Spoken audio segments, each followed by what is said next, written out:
This is the Automotive Repair Podcast Network.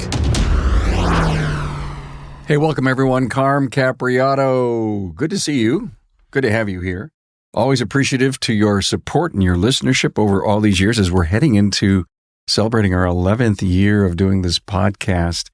I have to tell you, we're so committed to delivering authentic and actionable content that directly addresses the evolving challenges that you have inside of our great professional automotive industry. We're going to do a Coffee with Carm and a Coach episode today. I'm with Greg Bunch. Can't wait to introduce Greg. But don't forget, we have our really cool app that we've worked on so patiently over the last year for your smartphone, the Automotive Repair Podcast Network. All the shows that are on the network are there. You can save favorites. You can build category libraries. You can see your recently played. Just go subscribe. Go to Google Play, go to Apple, go to automotiverepairpodcastnetwork.com/app. We put these QR code links all over the place so you can get up and on for that. And don't forget, in case you're watching on YouTube, please subscribe. We'd always love to have you as a subscriber. So when we do release this, listen, thank you so much to NAPA Auto Care and NAPA Tracks. Hey, the technician shortage is real, but NAPA Auto Care has a solution at no cost to members. The NAPA Auto Care Apprentice Program builds tomorrow's technicians through a 2-year, 9-stage curriculum. Learn more at member.napaautocare.com or talk to your NAPA representative today. Hey, did you know that NAPA Tracks has on-site training plus 6 days a week support? It all starts when a local representative meets with you to learn about your business and how you run it. After all, it's your shop, so it's your choice. Let us prove to you that Trax is the single best shop management system in the business. Find NAPA Trax on the web at napatracs.com. Okay, let's get on with Greg. Hi, Greg. Hello. Glad to be here, sir. Thank you. Good to have you here. Oh, by the way, so this is Coffee with Carm and a Coach. I love that graphic that I made. That is so cool. Absolutely. That is just too cool. And then we have this really cool background that you're all going to see in a little bit with a brewing cup of coffee. And I said, Greg, you got to have your coffee. And he said he has his. I got my coffee here. And I have mine. So, okay.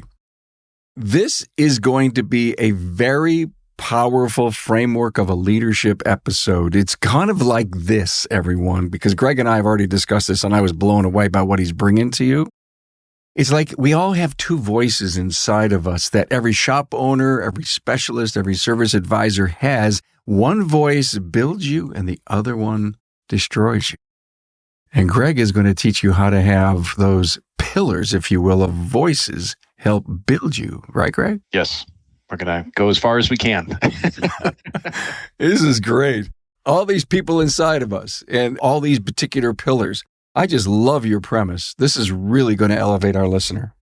You bet. No, I'm excited to bring this to the table. And really, we're not obviously going to get quote unquote religious on the show here, but, we've got our inner voice, right? Which is that wants us to succeed, that wants us to do well, that wants us to be successful, the true essence of who we are. But we have some other voices that go on in our head that try and tell us, nah, you don't really want to do that, right? And, if you study neuroscience, and I don't claim to be one, I don't play one on TV, but I've been reading a lot about human behavior, as a business coach, and really you become a life coach in a lot of different ways. The question becomes, okay, why as human beings, if we know what we're supposed to do, why don't we do it? Right? So there's a lot to unpack there.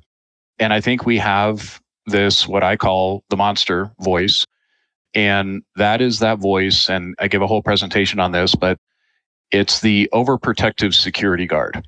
And so, when we were kids, whether it was, hey, I don't want to be the one not picked on kickball, or I don't want to be the one that's ostracized for saying something that, I believe, or, you're figuring out socially who you want to be, who your friends are, what life is going to be like. Maybe you've got parents that were a certain way, right? Or whether they were helicopter parents, whether they were, super authoritative type, maybe they were absentee and you had to be the adult in the family. This overprotective security guard is always talking to us about how to make us comfortable and how to make us safe. And you go all the way back into human behavior and go, why do we behave the way we do? Why do we do things the way we do? And the only way man has survived thousands of years has been because we survive in tribes.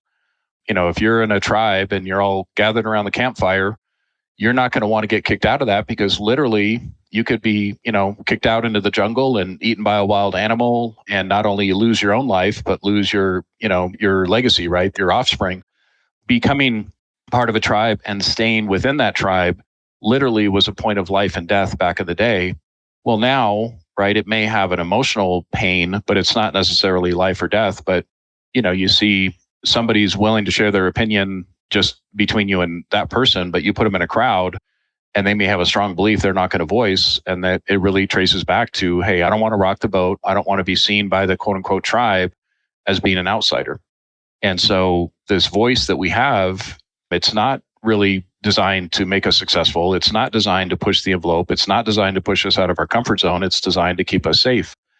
And then you can, again, maybe just hovering a little bit on the religious side of things, right? That we all have a sin nature, and it doesn't matter what you take, all the religions of the world or all the philosophical views in the world.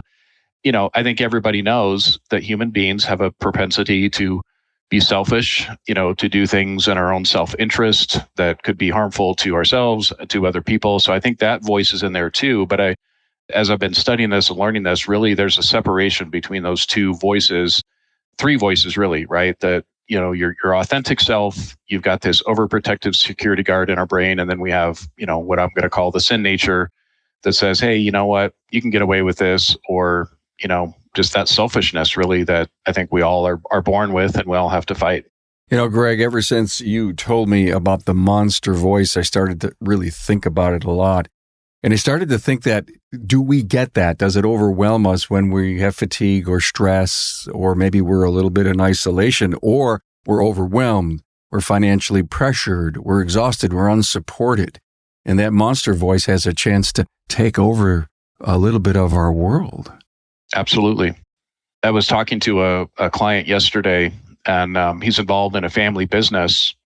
He's got some frustrations that his wife is sharing about the family dynamics, and it's a multi-store generational business. So she's got pressuring him, hey, you need to get your part of it, right? That you do more than your brothers that are involved in the business. So you got a family dynamic, you've got a business dynamic, you've got a marital dynamic in there. And I'm sure that his monster is saying, hey, I want to keep the peace. I don't want to rock that boat. What if I have this really tough conversation with my dad and it doesn't go well, right? What if I don't have that conversation and now I'm at odds with my wife? What if I have this conversation and dad agrees and the wife agrees, but my brothers are now going to push back and think that there's favoritism? So that monster is in there saying, well, just let it go. Just keep the status quo. And then what's happening, it's eating him up inside, that he's not speaking up. So it can get really heavy. Wow, you just described a huge issue that goes on inside of family businesses every day. Right. We do a lot of service advisor training, and it's not that a service advisor doesn't know what to do all the time, but it's getting them to do it. I always joke around. At our company, right? You know what? I forgot to properly introduce you in the beginning. I'm embarrassed. Greg Bunch, Transformers Institute, and the owner of Aspen Auto Clinics. And we've known each other for so many years, done so many episodes together. So yes, this guy's the real deal. All right, go ahead. So I'm looking at my own business, right? My 6 repair shops. Even though I feel like we do a pretty darn good job, there's because I've got 6 locations, there's approximately $1 million a month of work that doesn't get sold immediately, right? And I think everybody knows, right, that if you had a 100% close ratio on every single thing everybody recommended, right, we're going to show up at your shop and say, show me, right? That, if you've got service advisors, right, we all look at our average written, it's $2,500, right? If our service advisor closed 50% of that, right, they're a rock star, $1,200. Most general repair shops aren't even at that level, right? They're maybe $800, $900. So all of that additional work that doesn't get sold, what happens, right? And I ask my coaching clients and I ask the industry, like, what do you do? And people are like, well, we got a CRM, they get a follow-up email, they get a text message, maybe. And a lot of people are literally just relying that the customer is going to remember it and come back. You know what bothers the hell out of me? I don't mean to interrupt you, but I wrote this great blog about protocols. And I said, maybe it's possible that you're not being able to install the processes inside of your system because you're in a little too deep. Now, if you thought up top as a protocol, what's the protocol for follow-up and follow-through? What's the and then you can design your processes under it. My thought was that maybe we would get more done or respect what those processes are because, hey, we've got a protocol on QC. What's the process underneath that actually makes it work? Anyway, I didn't mean to bump into you, but you're exactly right. Well, so let's take this from the monster perspective, right? Psychological, and I'll go into my other pillars that you referenced earlier in the show here.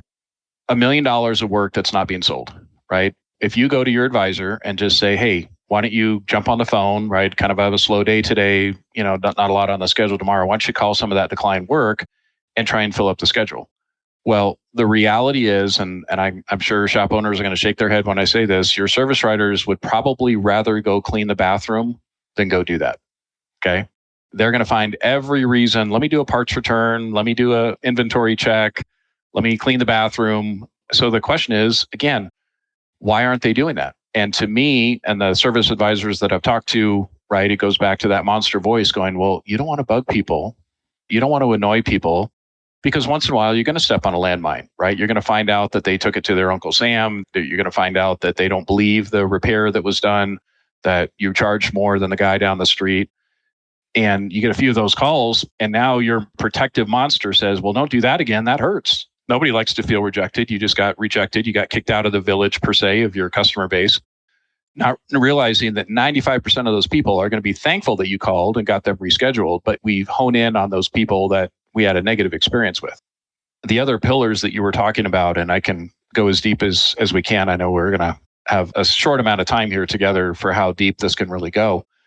But as I did a study, I was inspired by a book and really took that on and really studied the book of Proverbs. And again, not trying to get religious, but there's a lot of wisdom that is packed into Proverbs. And so part of the premise of the book is this guy had told his friend that had been fired from like 9 different jobs and was really struggling with his career to say, you know what, read the book of Proverbs for 2 years. There's 31 Proverbs. You read one a day and you just work on applying those principles to your life.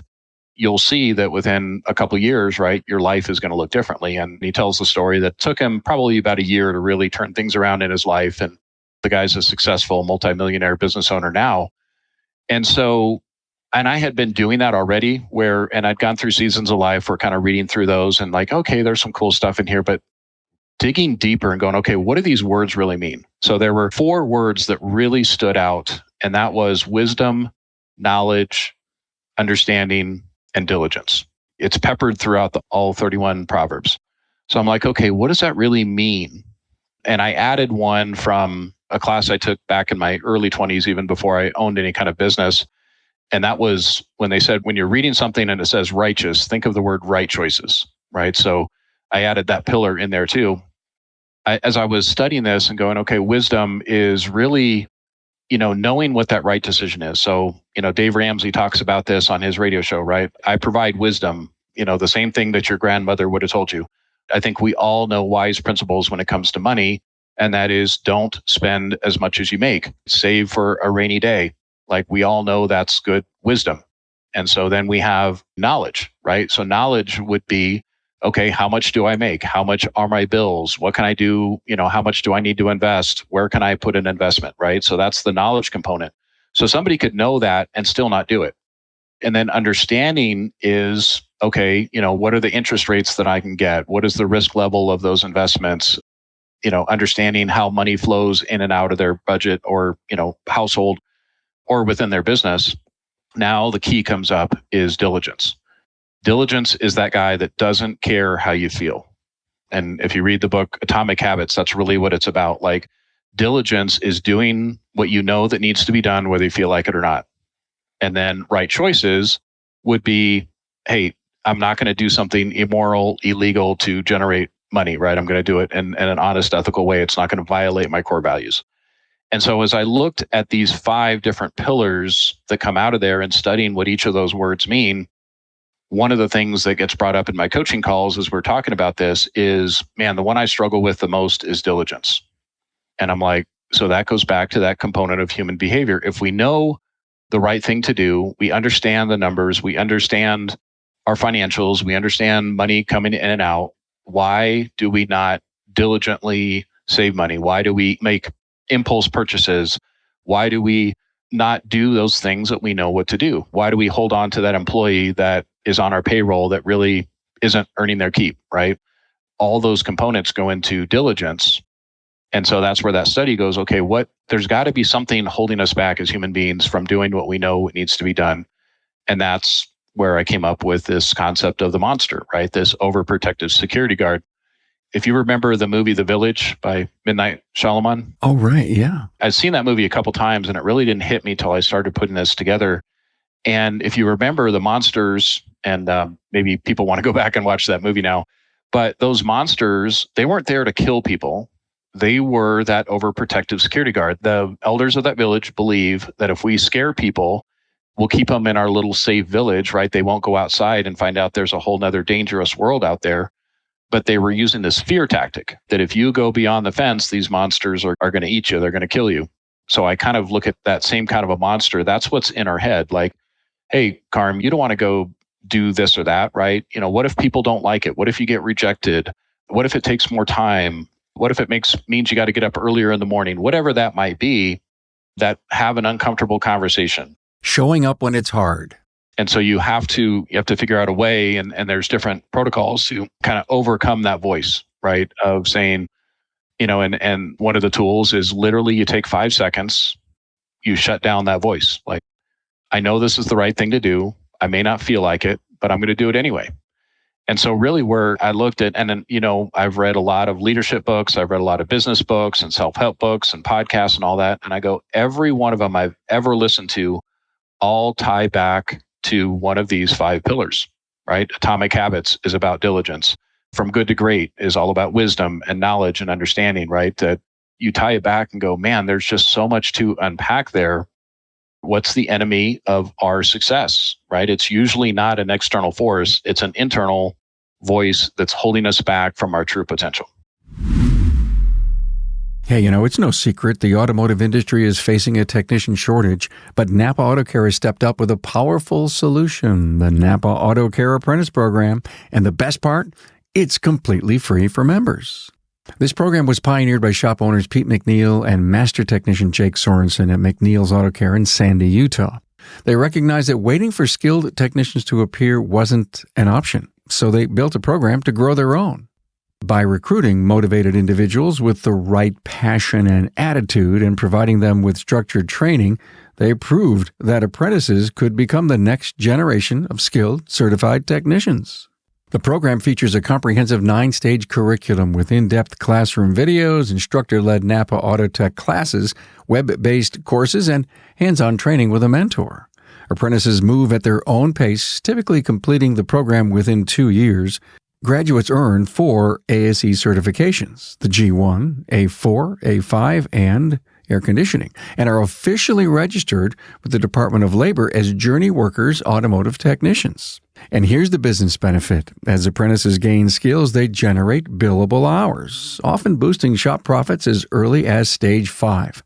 Plus, NAPA now offers a new apprentice toolkit developed with Carlisle tools at an exclusive price, helping break down one of the biggest barriers for new technicians, the cost of tools. Together, NAPA Auto Care and your shop can tackle the technician shortage head on. Start now. Grow your own talent and build your bench for the future. Visit member.napaautocare.com or contact your NAPA representative today and get started with your apprentice program. Let's face it, your shop management system is the single most important tool in your shop, period. NAPA Trax was built from the ground up to make your business more profitable and efficient. We provide an extensive set of tools to increase and track profitability in real time. NAPA Trax offers the industry's best post-sale support, hands down, and we train your people on site. Yep, on site. And we offer remote refresher training 10 times a week, and customer support is open 6 days a week. Give us a call, visit the website, or join our Facebook community today to learn more. We'll prove to you that Trax is the single best shop management system in the business. NAPA Trax is always customized and tailored for you, whether you're a one-man shop or a large multi-bay or multi-location company. After all, it's your shop, so it's your choice. Visit us on the web at NAPATRACS, that's NAPATRACS.com. Greg, it's amazing as I'm sitting here listening to you to discuss diligence, and I think of examples like we've got to follow the processes every time. We have to perform complete inspections. We have to train and educate when we don't want to and when we're tired. We have to have those hard conversations. And if we can do that and respect that the monster's not talking to us, but we have to be strong in our diligence, we're going to have a lot of success. I think it's also going to build our reputation, not only as a business, but as a leader. Absolutely. And you think about consistency in a shop, right? A lot of shops, the success or whether they have a good day or bad day is truly based on the mood of the owner, the manager, the service advisor, the technician, right? That, Carm, you just pencil whipped an inspection. So I'm old school, started out on paper. I know we all have, probably everybody has DVIs now. So I'm the service advisor. And Carm's kind of that senior tech, grumpy guy, but, does good work. But you pencil whipped an inspection and I know it. So the monster is going to say, you know what, just leave Carm alone. He's having a bad day. I don't want to have that confrontation. But what does that do? Cascade that all the way through the customer experience. I don't confront you. So I just, write up the few little things that you wrote down. I talk about those things with a customer.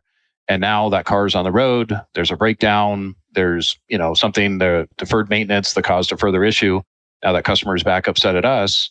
And it all ties back to my unwillingness to have a tough conversation with that master technician and say, we have a protocol here, right? Every single car gets inspected every single time. There are no shortcuts. I need this thing done correctly.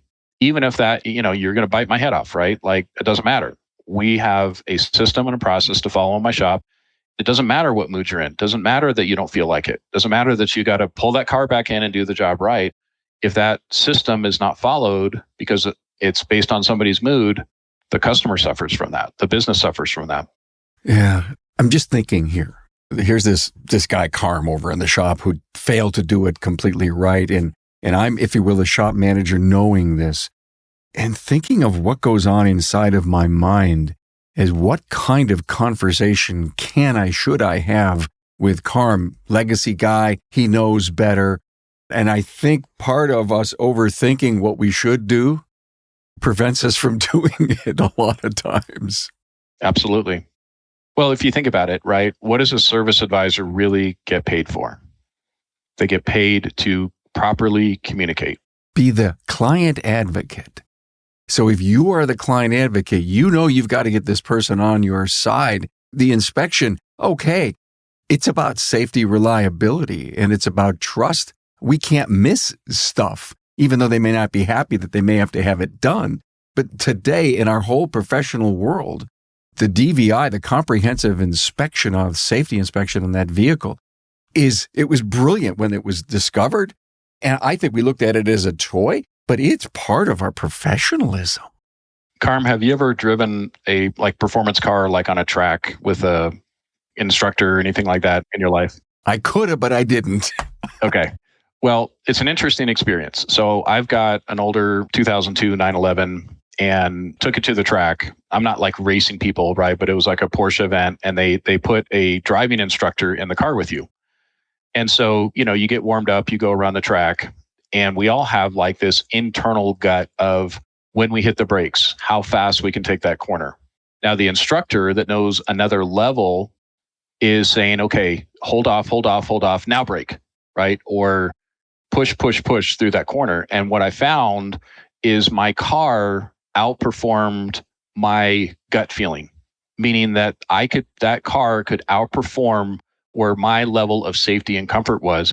And I wouldn't have pushed it if I didn't have that person sitting next to me, knowing my car better, knowing how to drive on a track like that, and getting more out of that car and out of me. But what I had to do is push past my fear that I'm going to roll the car, spin out of control, going to not be able to brake fast enough, right?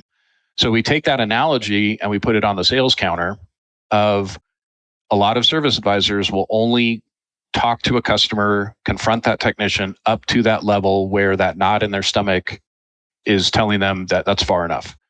But true success comes from pushing past that, having that tough conversation. Again, whether you're a shop owner, with your employees, with a vendor, with a customer, being able to push past that fear, that monster that says, hey, if you have this tough conversation, maybe that person isn't going to like you.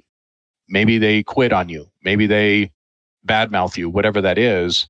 But is it the right thing to do? Is it the wise thing to do? Do you understand the consequences of not doing it? Well, then that means you push past that knot in your stomach and you have that conversation. And believe me, I don't have this mastered either. I'm not perfect at it. There's conversations that I need to be having that I've been putting off because the monster says that's going to hurt. That's going to potentially have a negative effect short term. But the other voice says, but Greg, it's the right thing to do. It needs to happen. You've got to address this behavior. So powerful. Hey, I just want to remind everyone, we're here coffee with Carm and a coach. We're with Greg Bunch from the Transformers Institute. Appreciate you being here, and the CEO of Aspen Auto Clinic, 6 shops out there in Colorado. This has been brilliant so far. I think you're motivating our listener to dig down deep inside and find. We talk about leadership all the time, but I think this is almost, I don't know if it's hovering over leadership, if it's supporting, it's the foundation, but there's so much here. Please do a personal reflection on all of Greg's points and say, hey, I am and I'm not. And if you're not, figure out how to get better at these levels, these pillars. Another one that I run into with shop owners is if they don't want to look at their KPIs, if they're not good. They don't want to look at their profit loss statement if it's not good. So, but you can't manage what you don't measure. And believe me, I've done it too. Like, oh man, this was not a great month.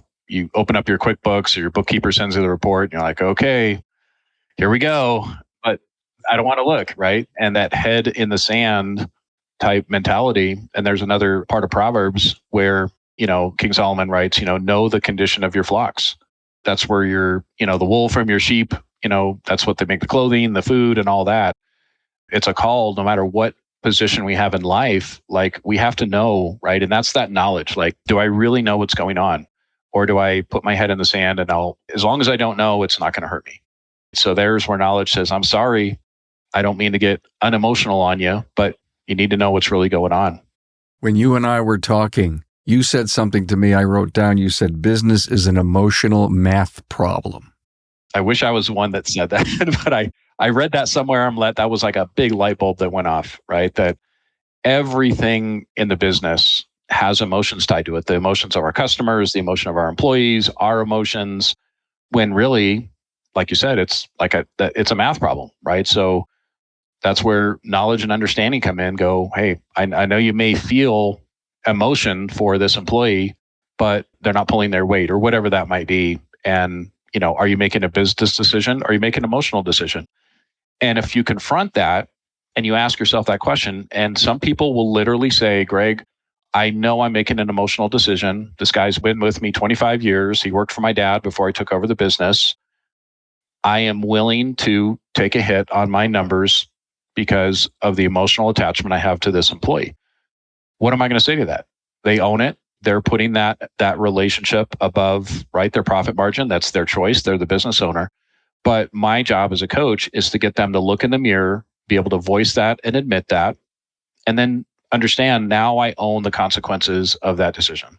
Someone either on a previous episode or somewhere I read this or heard this, fast nickels, slow dimes. And when I was thinking of the issue that we had with the disgruntled Carm in the Bays who didn't do a complete job, he was going for fast nickels, and my job is for slow dimes. That would have motivated me knowing that we can't do things fast because the fast nickels could have lost that customer. And we have to do things proper and right. So slow dimes gets us where we ultimately, long-term strategically, always want to be with our clients. Anyway, you just made me think of that. No, that's good. And I remember, getting a little bit more psychology here. When I was a technician, cars that come in and out, they become a piece of machinery that you're looking at.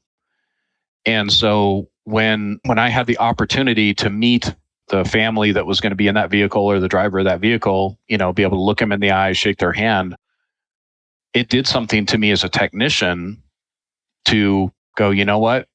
I just met that guy. I just looked him into the eyes. I shook his hand, told him he's going to be in good hands. I need to do a much better job. I need to be even more thorough. It put a human element into that vehicle that you're driving, knowing that, hey, your mom's in the hospital 2 states away. You're going to be driving it. I better make sure this thing is just perfect. And so, the technicians, we have to talk about that. There's a human element that these are not just a piece of machinery. These are people rely on us to make sure that their transportation is safe. And so that nickel guy, how could we have maybe changed that, right? Understand, who drives that car? Maybe even if they're waiting in the waiting room, bring them back, show them, introduce them. And that may reframe that guy trying to just get through the day and pencil whip something to go, know what? I do need to slow down. I need to do this job correctly for that person. Greg, let's jump into wisdom. Wisdom.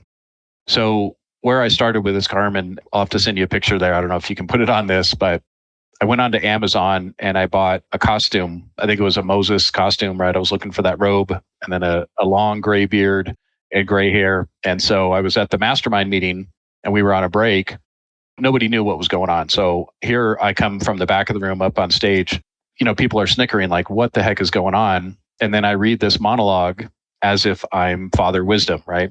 Personified this character and talk about, that the more we tap into wisdom, and people have to define really what wisdom is and what that looks like. So, but I define like, if you listen to me and I'm here, I'm available. There's a lot of different places to gather wisdom, but the first step in this is wisdom. And so Proverbs again says there's wisdom in the multitude of counselors. So one of the reasons we have our mastermind groups is there's wisdom. We had a shop owner that was about to buy a gas station that has a repair shop that the tanks are 39 years old. Well, in the state of Colorado, they're mandatory pulled and replaced at 40 years. Well, obviously the guy knew that, why he was trying to sell it. And so the wisdom in the room said, hey, this is not a good idea. Here's what's going on, right? And if they get into those tanks and then they find there's a leak, right, you're now on the hook for all of that. So wisdom in the multitude of counselors. And whether that's, hey, a marketing campaign, a pay plan change, buying another building or, buying and doing an acquisition, right? So there's a lot of wisdom out there. And, I think Jim Rohn said it, you become the 5 people you surround yourself with and the 5 books that you read. What that principle is about wisdom. Who are you listening to? The guys that don't have any money in savings and spend it all on beer and pizza on Fridays, or the people that are building success and long-term? You've got to find out what your source of wisdom is and tap into that and listen to it. And then we have knowledge.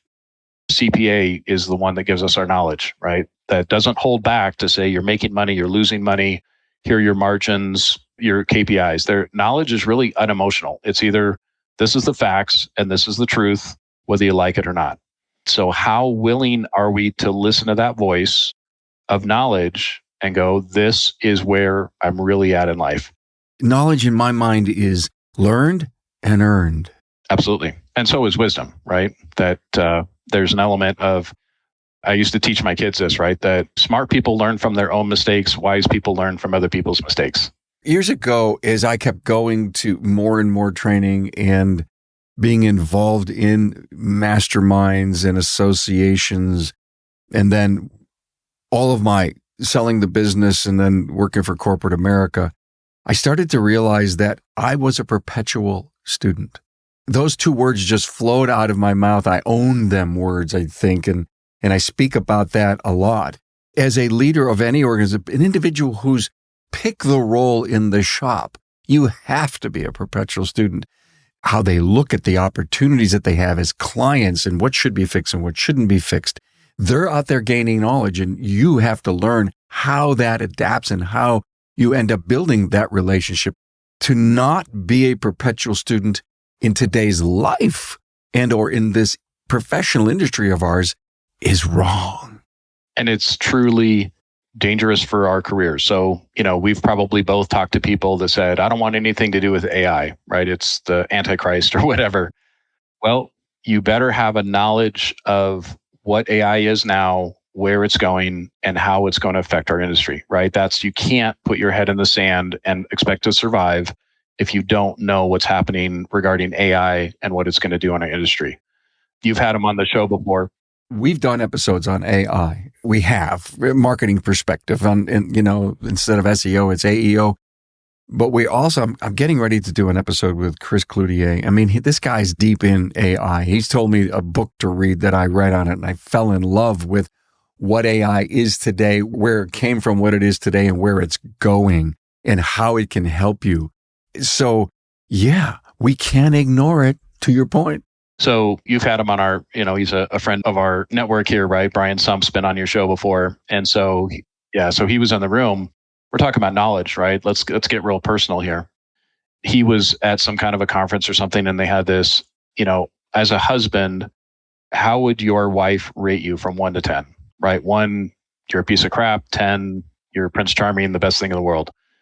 So the speaker challenged everybody, text your wife right now and get what that number is.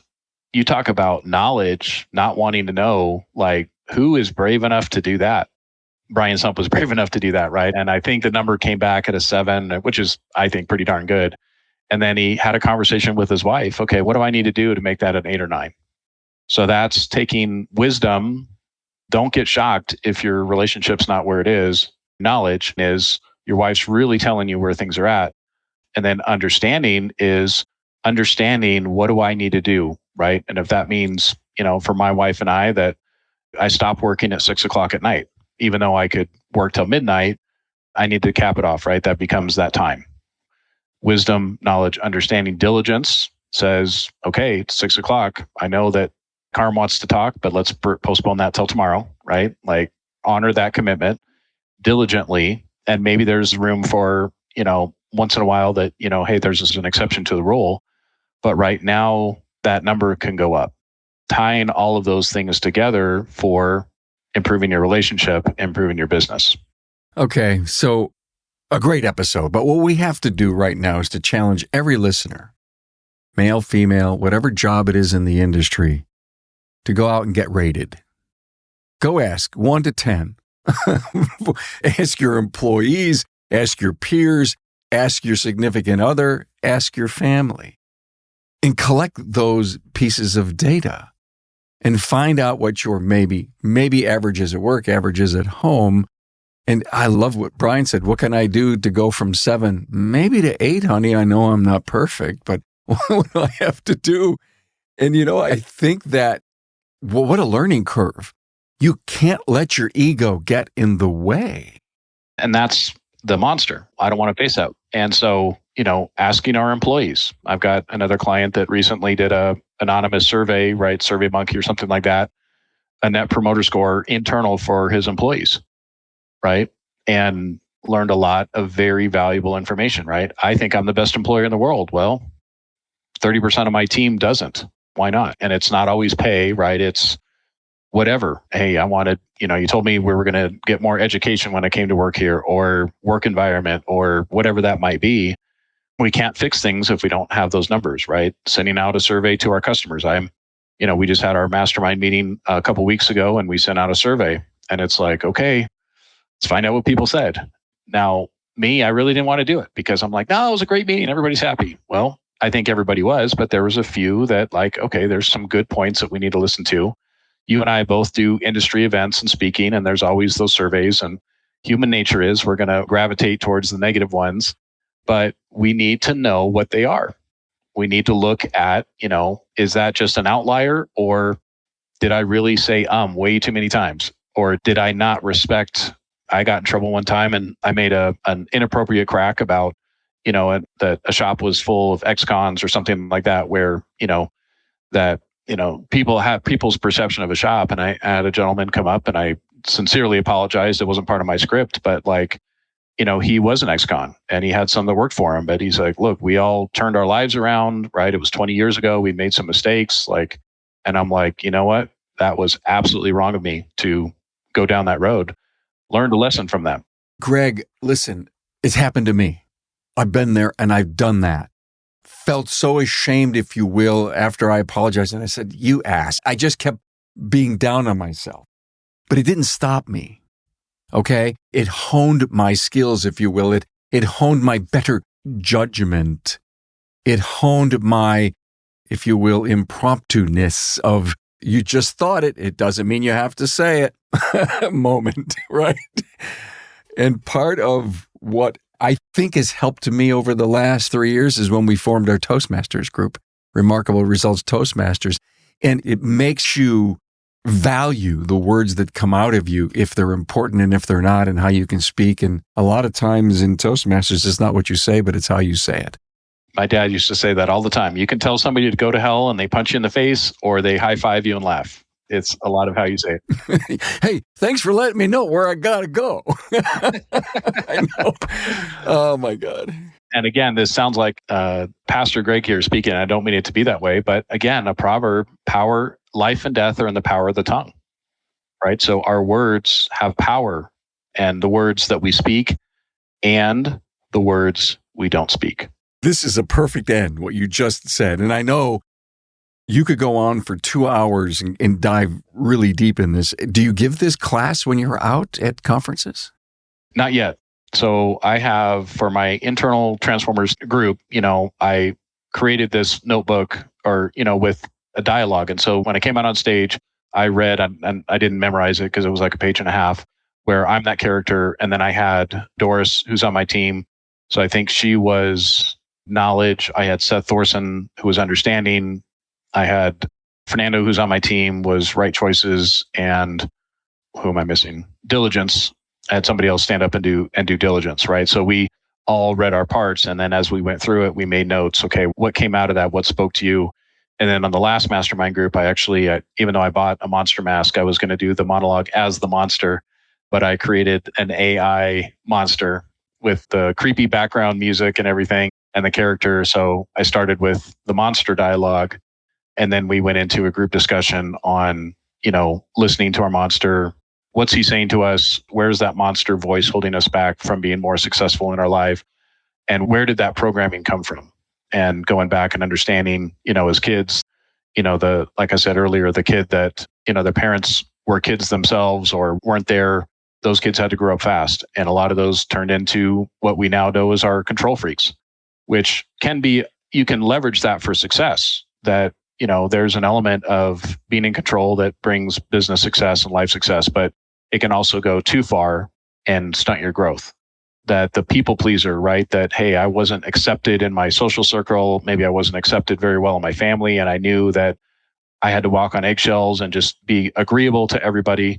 Well, great. That can be great to a certain extent for bringing on employees and being a good service writer and all that. But it can be detrimental when you're putting that ahead of what's right for the business, what's right for that customer, whether it's asking for that money, asking for that sale, letting that employee go that shouldn't be there. So you've got these strengths and weaknesses that are all birthed out of our childhood experiences. And you're never going to silence the monster, but you got to put him in its place and say, what am I really listening to?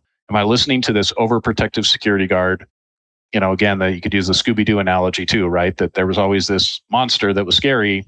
And really what it was is you pull the mask off and it's just some guy trying to protect his comfort zone. I'm going to encourage you to create this and take this on the road.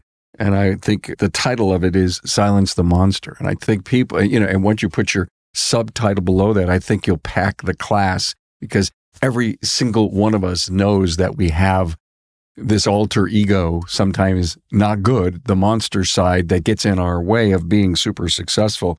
I think you could pack the classes all the time. And I got to go back to the monster mask and that whole thing. I've given my keynote on the rise of the specialist a bunch of times, 14, 15 times in the last year and a half. And probably half of them I come out in a chef's jacket. And it's kind of, if you will, a uniform, because the whole concept of this thing came out from the professionalism of the food industry and what respect chefs have. And then you think about what we look like in our industry, to take the chef's jacket off, and I usually have another kind of uniform on under that. I don't want to give away the whole premise of what the keynote's about, but I encourage you, silence the monster. What a great seminar that would be. Thank you so much, Greg Bunch. Transformers Institute. How do they get a hold of you? Transformersinstitute.com. Got our phone number, got my email on there. Fill out a form. Let us know how we can definitely help. And whether that's service advisor training, mastermind group, we have online training, we have online groups, we have in-person groups, you name it, somebody's got, if they're from $800,000 and they want to grow, and we've got programs that help people grow multi-store. We help multi-store owners. We've got, clients that are doing over $20 million in sales and, helping them build their leadership team, train their leadership team, whether it's, shop foremen, store managers, COOs, director of operations. In fact, the COO group is heading down to Texas to be with one of our multi-store shops down there and learn from each other. So we got, really the only thing that we don't work on is the technical training. There's plenty of great people out there and great companies doing that, but everything else we cover to help the shop owner and their team be successful. Well, thank you so much for being here with me, Coffee with Carm, and a coach. Thanks, Greg. Thanks for being on board to listen and learn from the premier automotive repair business podcast, Remarkable Results Radio. Get your episodic education on the ARPN listening app at automotiverepairpodcastnetwork.com. Also enjoy the podcast on our Carm Capriotto YouTube channel. Carm is all for advancing the professional automotive service industry. Until next time.